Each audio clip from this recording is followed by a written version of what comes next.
My wife's friends dared her to pretend she was leaving me for fun.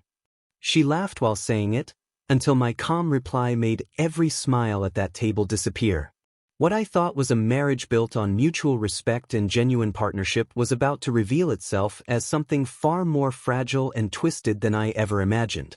I'd been working as a renewable energy systems technician for 6 years, spending my days maintaining wind turbines across Northern California, and I genuinely loved the technical challenges and environmental impact of my work. Danielle and I had been married for 3 years, together for 5, and I thought we'd built something solid, two people who supported each other's careers and dreams without needing constant drama or validation from outside sources. I was finishing up an inspection at a wind farm near Fairfield, running about 2 hours ahead of schedule because the equipment was in better condition than expected, when I decided to surprise Danielle by coming home early from what was supposed to be an overnight trip. It was Thursday evening, and I knew she had her monthly dinner party with her college sorority sisters, something I usually avoided because their conversations tended toward gossip and complaints about their respective husbands. I pulled into our driveway in Sacramento around 7:30, expecting to maybe catch the tail end of dinner and hear about their latest adventures in wine tasting or weekend getaway planning. Instead, I heard laughter coming from our dining room that had an edge to it I'd never heard before, cruel, almost predatory. I walked quietly through the front door, planning to grab a beer and let Danielle know I was home, when I caught fragments of conversation that made me freeze in the hallway. "The key is making them think you've already emotionally checked out," Samantha was saying, her voice carrying that authoritative tone she'd developed since her divorce last year. "You can't just threaten to leave, you have to make them believe you've found someone better." I moved closer to the dining room, staying just out of sight behind the corner wall, my heart starting to pound as I realized this wasn't typical girlfriend gossip. "Remember Jennifer's husband?" Another voice chimed in. I recognized it as Monica, Danielle's maid of honor.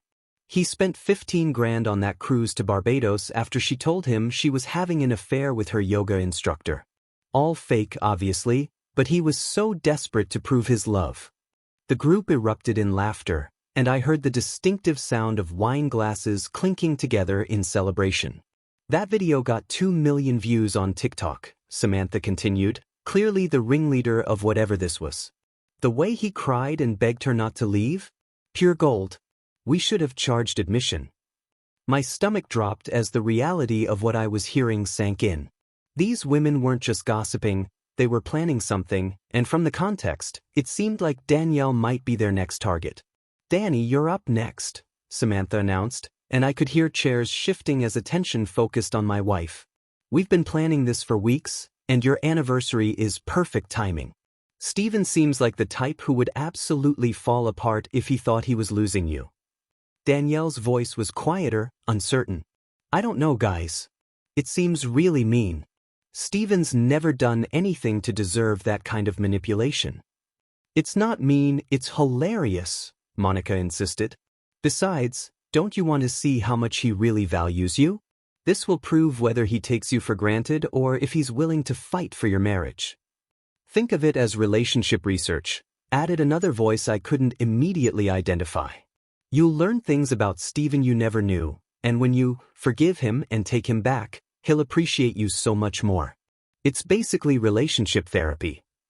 I listened in growing horror as they laid out their plan in detail, how Danielle should accuse me of being emotionally distant, claim she'd reconnected with an old college boyfriend who made her feel alive again, and record my reaction for their private social media group where they apparently collected videos of husbands breaking down. They had scripts prepared, backup stories if I didn't react the way they expected, and even suggestions for what kind of reconciliation gifts I should buy to prove my devotion. "The beauty of it," Samantha explained, "is that no matter how he reacts, we win. If he begs and cries, we get amazing content and he proves he's weak. If he gets angry, we can play the victim and make him feel guilty for not being more understanding. Either way, Danny ends up with all the power in the relationship." I stood there in my own hallway, listening to my wife's friend's plan to psychologically torture me for entertainment, and felt something cold and calculating settle in my chest. These women had turned emotional manipulation into a game, collecting other people's pain like trophies, and they expected Danielle to participate in destroying our marriage for their amusement. What disturbed me most wasn't just the cruelty of it, but how systematically they'd approached it. This wasn't a spur-of-the-moment idea, but a practiced operation they'd clearly done before. I quietly backed away from the dining room, grabbed my phone, and activated the voice recording app. If Danielle was going to play games with our marriage, I was going to make sure I had evidence of exactly how those games were planned. I spent the next hour sitting in my truck in the driveway, documenting everything I'd heard and making a plan of my own. These women thought they were going to manipulate me into an emotional breakdown for their entertainment, but they had no idea they just made the worst tactical error of their lives. I was an engineer. I understood systems, cause and effect, and how to methodically solve problems. They wanted to play games with my marriage? Fine. But they were about to learn that not everyone breaks down when pressured, and some people fight back with precision rather than desperation. Over the next 5 days, I became a detective in my own home, using my technical background to gather evidence while maintaining the facade of a trusting husband.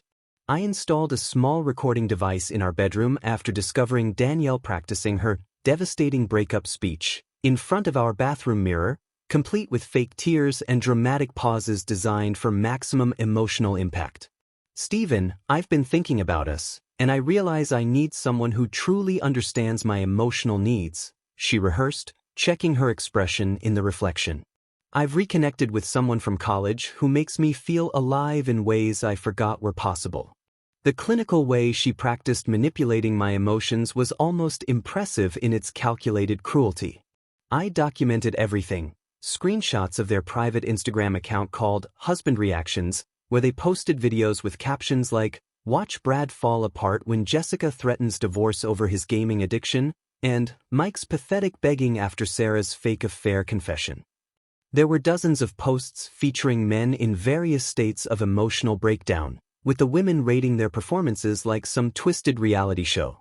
The comments were even worse, with group members suggesting escalation tactics and sharing their own manipulation success stories. I discovered their entire playbook saved in a shared Google document titled Operation Marriage Test that read like a psychological warfare manual. They had predetermined scripts for different husband personality types, contingency plans for unexpected reactions, and detailed instructions for recording everything without getting caught. For analytical types, like me, they recommended attacking my problem-solving nature by creating emotional chaos that couldn't be fixed with logic. Men like Stephen think they can engineer their way out of relationship problems, Samantha had written in the document.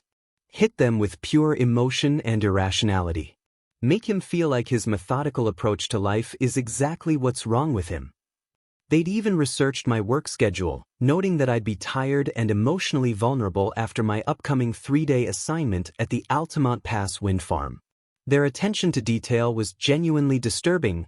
They knew my income, our mortgage payment, even my tendency to bring Danielle flowers every Friday as a small romantic gesture. Use his predictable romantic habits against him, Monica had suggested. When he brings flowers, that's the perfect moment to destroy him. He'll associate his own loving gestures with pain forever.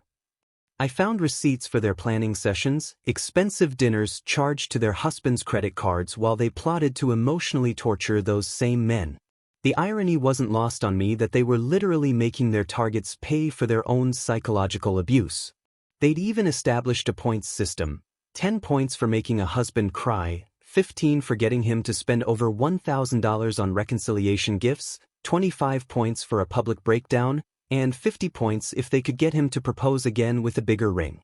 Jennifer, whose husband had taken her on that $15,000 cruise, was their current champion with 87 points accumulated over 6 months of fake relationship crises. The most disturbing discovery was their Success Stories folder, containing detailed case studies of previous victims. Mark, who'd quit his job to spend more time with his wife after she threatened to leave him for being too career-focused, his marriage ended in actual divorce 6 months later when she got bored with his reduced income. David, who'd undergone couples therapy and individual counseling after his wife's fake emotional affair, he was still paying for weekly sessions while she continued playing mind games with their relationship. Tony, who'd bought his wife a new car and planned a vow renewal ceremony after her elaborate, "I don't feel special anymore" performance. She'd recently started targeting their teenage daughter with similar manipulation tactics, teaching the next generation that emotional abuse was normal female behavior. I realized I wasn't just dealing with a cruel prank, but with a systematic pattern of psychological abuse that had destroyed multiple families. These women had weaponized their husbands' love and commitment, turning genuine emotions into entertainment content while convincing themselves they were conducting relationship research. The casual way they discussed ruining marriages was sociopathic. They genuinely seemed to believe their victims deserved the emotional torture for being too comfortable in their relationships. Wednesday evening, I pretended to leave for my Altamont assignment as scheduled, but instead parked 3 blocks away and walked back to observe their final planning session through our living room window. "Remember, you need to seem genuinely heartbroken but also determined," Samantha coached Danielle, who was holding index cards with her scripted lines. "Don't let him problem-solve his way out of this. Every time he tries to fix something, redirect to your emotions and how disconnected you feel." "What if he doesn't react the way we expect?" Danielle asked, and I could hear the nervousness in her voice even through the glass. "What if he just accepts it and lets me go?" "Trust me, honey, they never just let go," Monica laughed. "Men like Steven have too much invested in being the perfect husband. His whole identity is wrapped up in providing and protecting. When you threaten that, he'll fall apart beautifully." They spent 2 hours rehearsing different scenarios, with the group playing my potential responses while Danielle practiced her reactions. They had backup plans for everything. If I got angry, she'd play the victim. If I tried to logic my way through it, she'd escalate the emotional manipulation. If I shut down completely, she'd threaten to leave immediately to force a reaction. "The key is making him feel like everything he thought he knew about your marriage was an illusion," Samantha explained, clearly drawing from her own divorce experience. "Men hate uncertainty more than anything. Make him question every happy moment you've shared, every time you said you loved him, every future plan you've made together." I watched my wife nod eagerly, taking notes on how to most effectively destroy my sense of reality and self-worth. This wasn't just about getting a reaction anymore. They wanted to fundamentally damage my ability to trust my own perceptions and emotions. As I walked back to my truck, I felt the last traces of love and respect I had for Danielle evaporate completely. She wasn't being pressured or manipulated by her friends. She was an enthusiastic participant in a conspiracy to psychologically torture me for entertainment. Tomorrow, she was planning to execute the most elaborate emotional manipulation of our entire relationship, expecting me to break down and humiliate myself while she secretly recorded every moment of my pain. But I had 5 days' worth of evidence documenting their entire conspiracy, and I was about to give them a reaction they definitely hadn't planned for. Thursday night arrived, and Danielle had transformed our dining room into the perfect stage for her performance. Candles, our wedding china, even the expensive wine we'd been saving for our actual anniversary next month. I could see her phone positioned strategically behind a decorative vase, camera aimed directly at my usual seat to capture every moment of my expected breakdown. She'd spent extra time on her makeup, perfecting the look of someone torn between love and necessity, practicing the exact expression of painful determination she'd rehearsed with her audience. "I made your favorite," she said softly as I sat down, her voice already carrying that tremulous quality she'd been practicing. "Beef bourguignon with those roasted vegetables you love." The irony of her preparing my favorite meal as part of a scheme to psychologically destroy me wasn't lost on me. Even this gesture of apparent love was calculated manipulation designed to make the emotional devastation more impactful. I ate calmly, complimenting the food and asking about her day while she grew increasingly nervous, clearly building up to her big moment.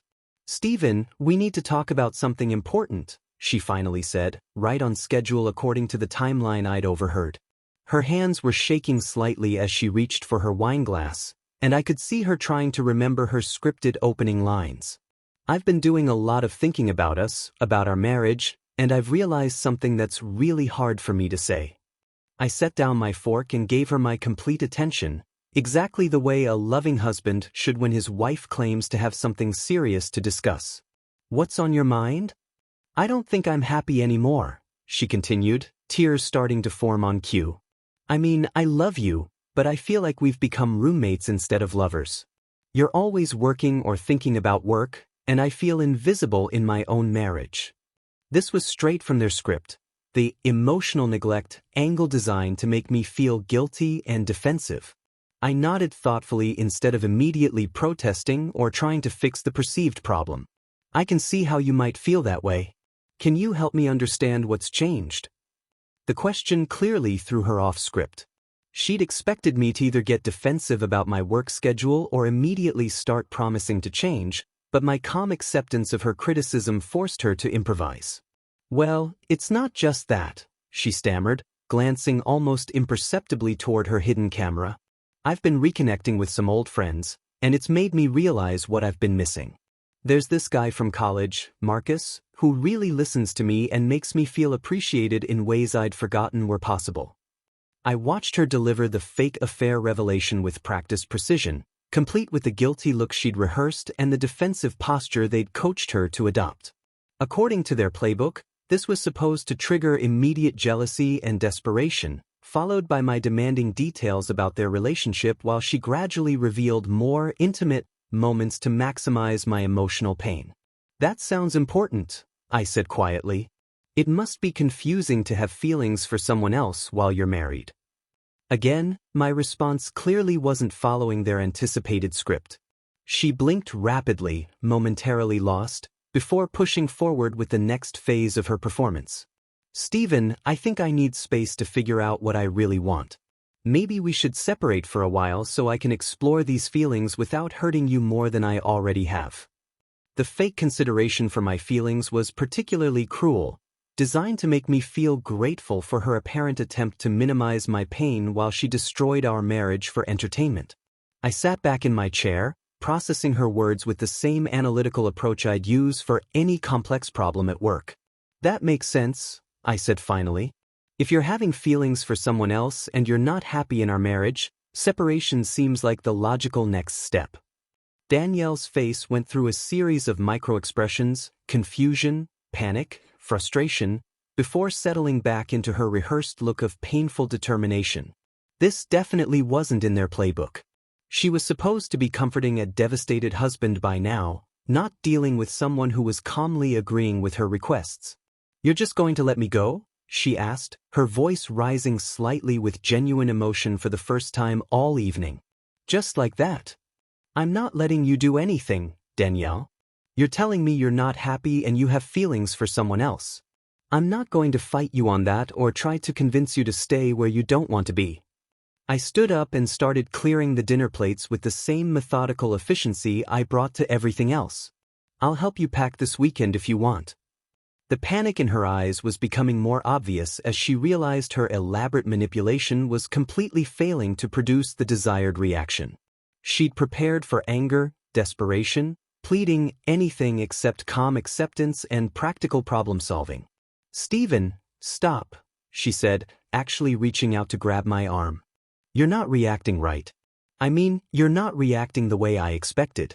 Don't you want to fight for us?" "Fight for what exactly?" I asked, genuinely curious about her logic.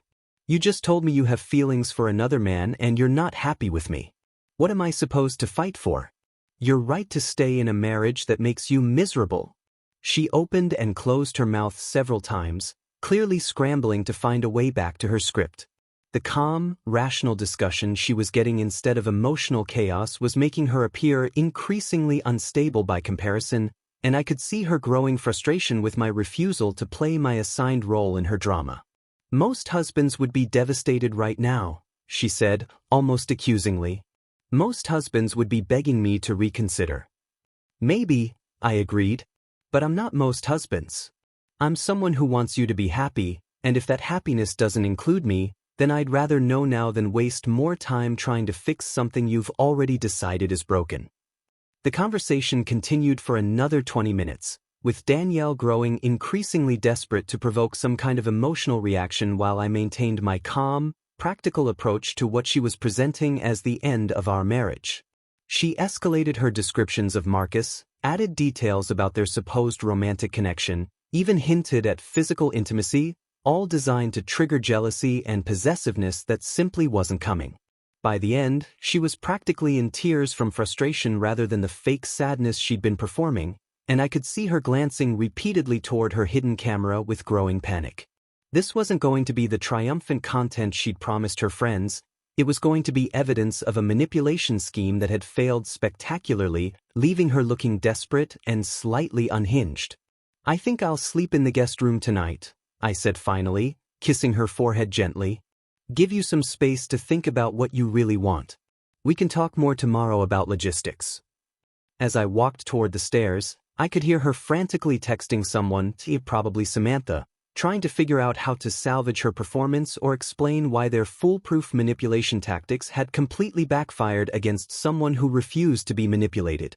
Friday morning, I woke up early and spent an hour organizing all my evidence into a comprehensive presentation that would have made my engineering professors proud: audio recordings, screenshots, timeline analysis, and a detailed breakdown of their manipulation tactics cross-referenced with actual psychological abuse literature I'd researched online.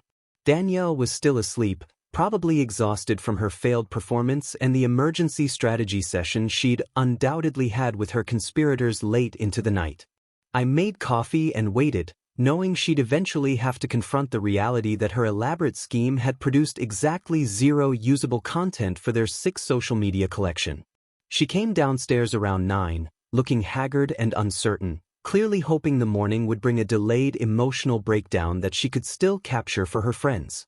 "Steven, about last night," she began tentatively, "I think maybe I was too hasty. Maybe we could work on things instead of jumping straight to separation."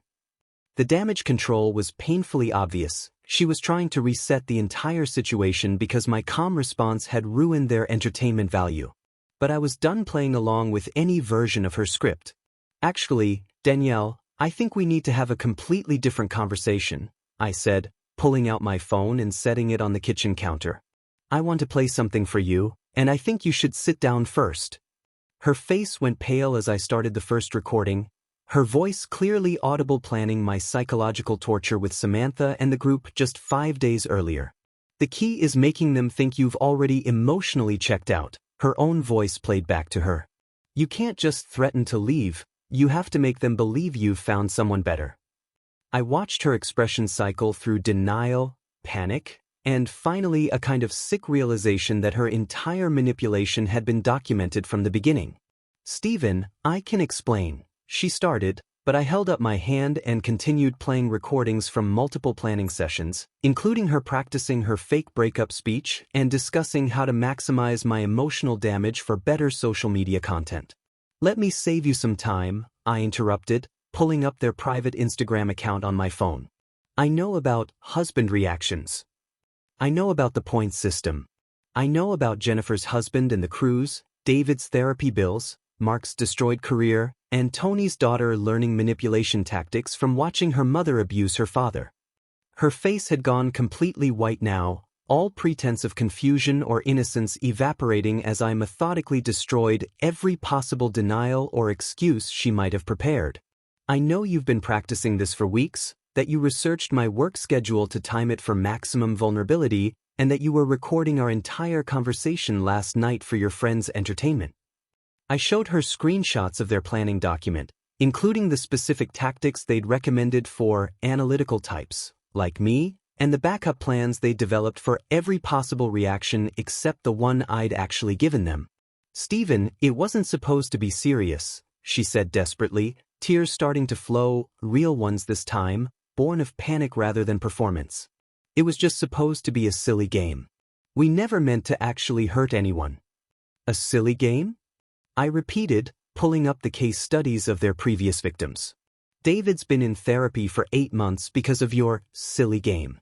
Mark lost his job and his marriage because his wife got bored when he became too financially dependent. Tony's teenage daughter is now manipulating her own boyfriend because she learned from watching your group that emotional abuse is normal behavior." I let her see the full scope of the damage they'd caused, the broken marriages, the destroyed finances, the psychological trauma they'd inflicted on multiple families while treating it all as entertainment content. "You turned other people's love and commitment into a twisted social media game, and you expected me to be your next victim. I never wanted to hurt you, she sobbed, but I cut her off with a bitter laugh. You literally practiced ways to make me question every happy moment of our marriage. You researched tactics to make me associate my own romantic gestures with pain. You planned to record me breaking down and share it with strangers for points in your sick competition. I showed her the printed screenshots of their social media posts, including comments where group members had suggested escalation tactics and shared their own manipulation success stories. This isn't a prank, Danielle. This is systematic psychological abuse, and you were enthusiastically participating in destroying our marriage for other people's entertainment.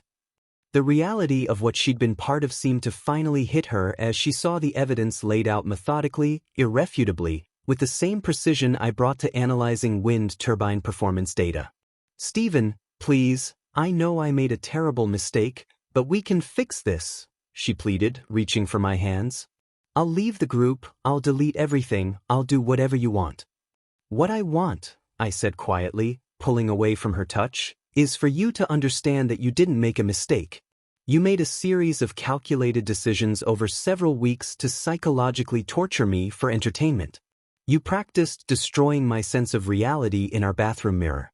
You researched the most effective ways to damage my emotional well-being. I stood up and walked to the window, looking out at our neighborhood where other couples were probably having normal Friday morning conversations without elaborate manipulation schemes or hidden cameras. The woman I married would never have participated in something this cruel. Either she never existed, or you've become someone completely different. I can change, she said desperately. I'll prove to you that I'm still the person you fell in love with. Just give me a chance to make this right. I turned back to face her, and for a moment I felt something that might have been pity for how completely she'd destroyed our relationship for such a pathetic reward. Danielle, you spent weeks planning to film me having an emotional breakdown so you could share it with strangers for internet points. You practiced making me believe my own loving gestures were inadequate so you could score higher in your group's twisted competition. I walked over to where she was sitting and looked directly into her eyes, the same eyes that had been calculating the best camera angles to capture my pain just 12 hours earlier. The marriage you're begging me to save ended the moment you decided my emotional well-being was worth less than your friend's approval. Everything else is just paperwork. I headed toward the stairs to pack a bag, pausing at the doorway to deliver the final blow. By the way, your hidden camera was still recording last night when your manipulation failed. I'm sure Samantha and the group will find that footage very educational, though probably not in the way you intended. The sound of her complete breakdown echoed through the house as I went upstairs to pack, but unlike the fake tears she'd been practicing, these carried the weight of someone finally understanding the true cost of their choices. She'd wanted to see someone's world fall apart for entertainment. She just never expected it would be her own. I spent the weekend at a hotel downtown, using the time to consult with a divorce attorney who confirmed that my recordings would be invaluable in proceedings, especially given the premeditated nature of Danielle's psychological abuse campaign. Dr. Amanda Phillips, a therapist specializing in manipulation and emotional abuse, helped me understand the full scope of what I'd experienced and develop a framework for moving forward that prioritized my mental health over any reconciliation attempts. Monday evening, I returned home to find Danielle sitting in our living room with red-rimmed eyes and a stack of handwritten letters, clearly the product of 3 days spent at Samantha's house being coached on damage control strategies. Stephen, I've been thinking nonstop about what I did, and I wrote down everything I want to say, she began, holding up the letters with trembling hands. I know I can't undo the hurt, but I need you to understand that Samantha and the others pressured me into it. I was scared of being excluded from the group, and I made the worst decision of my life. The blame shifting was predictable but pathetic. Even in her apology, she was trying to minimize her own responsibility by casting herself as another victim of the toxic group dynamics. Danielle, stop, I said, setting down my briefcase and looking at her with the kind of clinical detachment I'd use to assess a failed turbine component. Before you say anything else, I need you to understand something fundamental about our situation. This isn't a relationship problem we can solve with communication and compromise. This is a trust problem that requires complete reconstruction of everything we built together. I sat down across from her, maintaining the emotional distance I'd established over the weekend. If you want any possibility of salvaging this marriage, you're going to follow a very specific set of non-negotiable conditions. These aren't suggestions or starting points for negotiation, they're requirements that you'll either accept completely or reject completely. Her face showed a mixture of hope and terror as I pulled out the detailed list I'd prepared with Dr. Phillips's guidance. First, you immediately and permanently sever all contact with Samantha, Monica, and every member of that manipulation group. No goodbye dinners, no explanations, no gradual phase-out. Complete severance, effective immediately. Stephen, some of those women have been my friends since college. Stop, I interrupted. Friends don't pressure you into psychologically torturing your husband for entertainment. If you're more concerned about maintaining those relationships than rebuilding ours, then we're done here. She nodded quickly, clearly recognizing that this wasn't a discussion but an ultimatum. Okay, yes, I can do that. I'll block all of them right now. Second, you'll attend individual therapy focused specifically on manipulation, peer pressure, and social media addiction, minimum 3 sessions per week for the first 6 months. Dr. Phillips has provided referrals to specialists who understand this type of psychological abuse. I watched her process the time commitment and financial cost, knowing that her resistance to intensive therapy would reveal whether she was truly committed to change or just trying to minimize consequences. You'll also attend group therapy for people who've engaged in emotional abuse, where you'll confront the reality of what you participated in and learn healthy relationship behaviors. Third, you surrender complete access to all your social media accounts, passwords, and digital communications for monitoring. No privacy, no private accounts, no secret messaging apps. Everything you do online will be transparent and subject to random review. Her face flushed with embarrassment and anger, but she didn't protest, probably because she knew how reasonable these conditions were compared to the alternative of divorce proceedings where her abuse would become public record. Fourth, you'll write detailed apology letters to every couple affected by your group's manipulation games, and you'll personally deliver them along with information about the psychological damage these pranks can cause. You'll also offer to help any of those men access therapy resources if needed. I continued methodically through the list, watching her realize the full scope of what genuine accountability would require. Fifth, you'll create and maintain a public social media post explaining what you participated in and warning other couples about these manipulation tactics. No minimizing, no excuses, just a clear description of the psychological abuse you helped orchestrate. Stephen, that would ruin my reputation, she protested weakly. Your reputation was ruined the moment you decided to film me having an emotional breakdown for internet points. This is about taking responsibility for the damage you've caused and preventing it from happening to other people. The remaining conditions were equally comprehensive: financial transparency with me controlling all spending until she proved trustworthiness, random phone and location checks for the first year, and regular polygraph tests to verify her honesty about contact with the manipulation group or similar activities. If you violate any of these conditions even once, or if you try to negotiate modifications or exceptions, this marriage ends immediately with full documentation of your psychological abuse being presented in divorce court. I finished reading and set the list on the coffee table between us. You have 24 hours to decide whether you're willing to commit to complete behavioral reconstruction or whether you'd prefer to proceed directly to divorce. Danielle stared at the conditions, clearly overwhelmed by the comprehensive nature of what I was requiring, but also probably recognizing that these demands reflected the true severity of what she'd done to our relationship. These seem really extreme, she said quietly. Extreme. I repeated, genuinely amazed by her perspective. You conspired with a group of women to psychologically torture me, practiced devastating my emotional well-being for weeks, and planned to share footage of my breakdown with strangers for entertainment points. My conditions are extremely reasonable compared to what you attempted to do to me. I stood up and headed toward the stairs, pausing to deliver one final clarification. Danielle, understand this clearly. I'm not asking you to do these things so we can go back to the way things were. that marriage is over. These conditions exist so we can potentially build something completely new, where trust is earned through consistent actions rather than assumed through wedding vows. Her voice was barely a whisper as she asked, "And if I do all of this, if I follow every condition perfectly, will you be able to love me again?" I looked back at her sitting surrounded by her handwritten apologies and desperate promises, and felt only the kind of clinical sympathy I'd have for any patient undergoing necessary but painful treatment. "I don't know," I said honestly. "But it's the only way we'll find out whether there's anything left worth saving, or whether we're just prolonging the inevitable end of something that was destroyed the moment you chose entertainment over my emotional well-being." Danielle accepted every condition without modification, signing a detailed agreement I'd had the attorney draft that made her accountability legally binding and created clear consequences for any violations. Watching her block Samantha and the entire manipulation group on every platform while I verified each action was oddly satisfying, finally seeing her sever ties with the toxic influences that had corrupted her judgment and moral compass.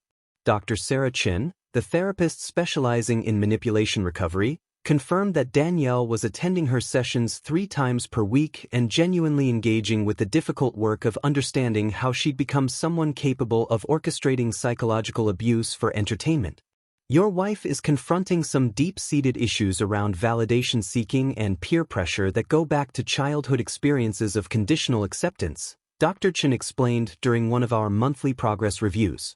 The manipulation group exploited her fear of exclusion and her addiction to social media approval, but those vulnerabilities existed long before she met Samantha.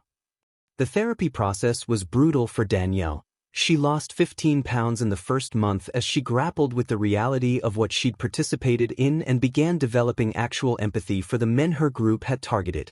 I maintained strict emotional distance during this period, treating our interactions like a business arrangement where I monitored her compliance with our agreement while she proved her commitment to fundamental personality changes rather than surface-level behavioral modifications. Her apology letters to the 7 couples affected by their manipulation games produced unexpected results that validated my decision to require public accountability. Jennifer's husband called me personally to thank Danielle for revealing the truth about his wife's fake affair, which had led to genuine marriage counseling that was actually improving their relationship for the first time in years. David used the information to confront his wife about the ongoing psychological games, leading to her entering therapy and their marriage beginning real healing instead of continued manipulation cycles. Mark discovered that his wife's demands for him to quit his career had been part of the group's point system, prompting him to file for divorce and rebuild his professional life with a clear understanding of how he'd been manipulated. Most significantly, Tony's teenage daughter reached out to Danielle directly after seeing her public social media confession, thanking her for helping her recognize that the manipulation tactics she'd learned from watching her mother were actually forms of emotional abuse that were damaging her own relationship with her boyfriend.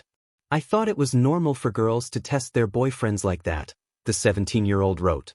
"Your post made me realize I was hurting someone I actually care about." The ripple effects of Danielle's accountability extended far beyond our marriage, preventing future victims and helping existing ones understand what had been done to them.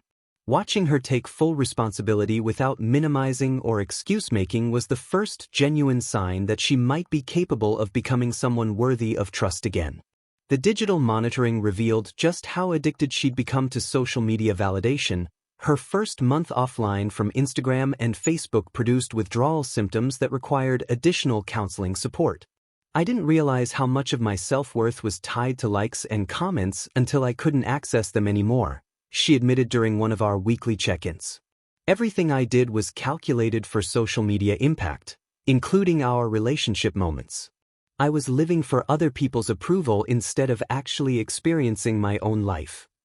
Her new hobbies emerged slowly as she learned to find satisfaction in activities that didn't produce content or external validation.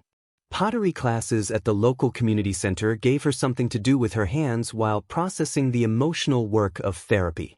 Volunteering at a domestic violence shelter exposed her to the real consequences of psychological abuse and helped her understand the severity of what she'd participated in from the victim's perspective. "The women at the shelter have stories that sound exactly like what our group was doing to our husbands," she told me after her first month of volunteer work. Systematic psychological manipulation designed to maintain control and provide entertainment for the abuser. I keep hearing my own voice in the tactics they describe their partners using. 6 months into the recovery process, Danielle had lost most of her former social circle as word spread about her public confession and the reasons behind it. Women who'd seemed like close friends revealed their true character by attacking her for betraying the group and exposing their manipulation tactics, proving that severing those relationships had been absolutely necessary for any hope of genuine change. "I don't have any real friends left," she said one evening, but without the self-pity I'd expected. "I'm realizing that most of my relationships were based on shared toxicity rather than actual connection. These women never cared about me, they just liked having someone to participate in their cruelty." The financial transparency requirement revealed spending patterns that demonstrated how completely she'd prioritized image over substance. Thousands of dollars spent on clothes and accessories for social media posts. Expensive dinners chosen more for their Instagram potential than their actual quality. Even our apartment lease renewal had been influenced by how the location would look in her online presence. "I spent more on maintaining my fake online persona than we spent on actual experiences together," she realized, reviewing the budget analysis I'd prepared. "No wonder I felt empty all the time. I was living for other people's perception of my life instead of actually building a life worth living." By month 8, the polygraph tests were consistently confirming her honesty about maintaining no contact with the manipulation group and genuinely committing to the behavioral changes our agreement required. The random phone and location checks had never revealed any violations, and her therapy progress reports showed consistent improvement in understanding healthy relationship dynamics versus manipulative ones. Dr. Chen's assessments indicated that Danielle was developing genuine empathy and accountability skills that had been completely absent during her participation in the psychological abuse campaign. "She's learning to value authentic connection over external validation, which is fundamental to her ability to be a trustworthy partner," the therapist explained. "The work is difficult because it requires rebuilding her entire understanding of how relationships should function." The most significant breakthrough came when Danielle proactively identified and reported a situation where former group members tried to recruit her into a new manipulation scheme targeting another woman's marriage. Instead of participating or simply avoiding involvement, she immediately contacted the potential victim to warn her and provided evidence of the planned psychological abuse to prevent another family from being destroyed for entertainment. "I realized that protecting other people from what I participated in is more important than protecting myself from potential consequences," she explained. "If I'm really committed to change, then I have to actively work against this type of abuse instead of just avoiding it myself." 18 months after the fake breakup incident, Danielle and I had built something entirely different from our original marriage, a relationship founded on radical transparency and earned trust rather than assumed devotion and comfortable routines. Our weekly couples therapy sessions with Dr. Phillips had evolved from crisis management to genuine partnership development, focusing on communication patterns that prioritized honesty over harmony and accountability over conflict avoidance. "We're essentially learning how to be married to each other for the first time," Danielle observed during one session, and she was absolutely right. The people we'd become through this process bore little resemblance to the couple who'd existed before her manipulation campaign destroyed our foundation of naive trust. I never fully healed from the betrayal, and I'd learned to accept that some damage to a relationship is permanent regardless of the work both parties put into rebuilding. There were moments when I'd catch myself analyzing her words for hidden meanings or evaluating her expressions for signs of deception, and I'd realized that hypervigilance had become part of how I navigated our marriage. Dr. Phillips helped me understand that this wasn't paranoia but a reasonable adaptation to having experienced calculated psychological abuse from someone I'd trusted completely. "Your increased caution doesn't mean you're damaged," she explained. "It means you've learned to recognize manipulation tactics and protect yourself from future abuse. That's actually a healthy response to trauma, not a character flaw." The ongoing transparency requirements had become routine rather than punitive. Danielle's phone and social media remained open for inspection, not because I regularly checked them, but because her willingness to maintain that vulnerability demonstrated her commitment to earning back trustworthiness through consistent actions over time. Our financial arrangement had evolved into a partnership where she contributed her salary while I maintained oversight of major purchases, a system that had actually improved our long-term planning and eliminated the impulsive spending that had characterized her pre-crisis behavior. Danielle had become a vocal advocate against relationship manipulation, speaking at women's groups about the psychological damage caused by treating partners' emotions as entertainment content and the addictive nature of social media validation culture. "I thought I was just having fun with my friends," she would tell audiences, "but I was actually participating in systematic emotional abuse that destroyed multiple marriages and traumatized men who had done nothing wrong except trust their wives." Her advocacy work had connected us with other couples recovering from similar manipulation schemes, revealing that our experience wasn't isolated but part of a broader cultural problem where social media had normalized treating intimate relationships as content creation opportunities. Through support groups, we met families who were rebuilding after wives had faked pregnancies for engagement announcements, husbands who'd been manipulated into public proposal rejections for viral videos, and couples recovering from elaborate cheating pranks designed to test their partner's devotion levels. The community of survivors helped me understand that my response to Danielle's manipulation had been unusually effective. Most victims of these schemes either suffered complete emotional breakdowns that provided the desired content, or became so damaged by the psychological abuse that their relationships ended regardless of subsequent apologies and promises to change. "Your analytical approach probably saved both your sanity and your marriage," explained Dr. Marcus Webb, who specialized in treating men victimized by female-perpetrated emotional abuse. "By refusing to provide the emotional reaction they expected, you maintained enough psychological stability to make rational decisions about your future rather than just reacting to trauma." Our marriage had survived, but it had transformed into something more honest and resilient than what we'd started with, built on the understanding that trust must be continuously earned rather than simply assumed based on commitment ceremonies and legal documents. We maintained regular check-ins with Dr. Phillips, not because our relationship was failing, but because we'd learned that professional guidance was essential for navigating the ongoing challenges of rebuilding intimacy after such profound betrayal. Danielle's transformation was genuine but incomplete. She developed empathy and accountability skills that made her a fundamentally different person than the woman who'd conspired to film my emotional breakdown, but she still struggled with insecurity and approval-seeking tendencies that required ongoing therapeutic support. "I'll probably always be someone who's tempted to seek external validation," she admitted during a recent conversation. "The difference is that now I recognize those impulses and I've learned healthier ways to address my need for acceptance that don't involve hurting other people." I kept divorce papers prepared in our home safe, not as a threat or manipulation tactic, but as a practical reminder that our rebuilt marriage existed by choice rather than obligation, and that choice had to be renewed regularly through consistent behavior rather than maintained through hope and wishful thinking. This wasn't romantic in the traditional sense, but it was honest in ways that our original relationship had never been. "Some people might think it's sad that you keep divorce papers ready," Danielle said when I told her about them. "But I think it's actually hopeful. It means you're choosing to stay with me every day instead of just accepting that you're stuck with me because of vows we made before I showed you who I really was." She was right.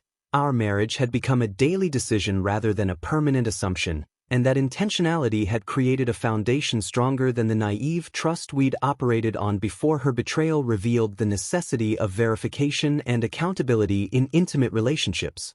We celebrated our reconstructed anniversary not on our original wedding date, but on the day she'd completed her first year of meeting every condition I'd required, marking the beginning of our genuinely honest partnership rather than the legal ceremony that had formalized our previous illusion of unconditional trust. Looking back, I could see that Danielle's cruel manipulation scheme had accidentally done us both a favor by destroying a relationship built on comfortable assumptions and forcing us to build something more authentic and resilient.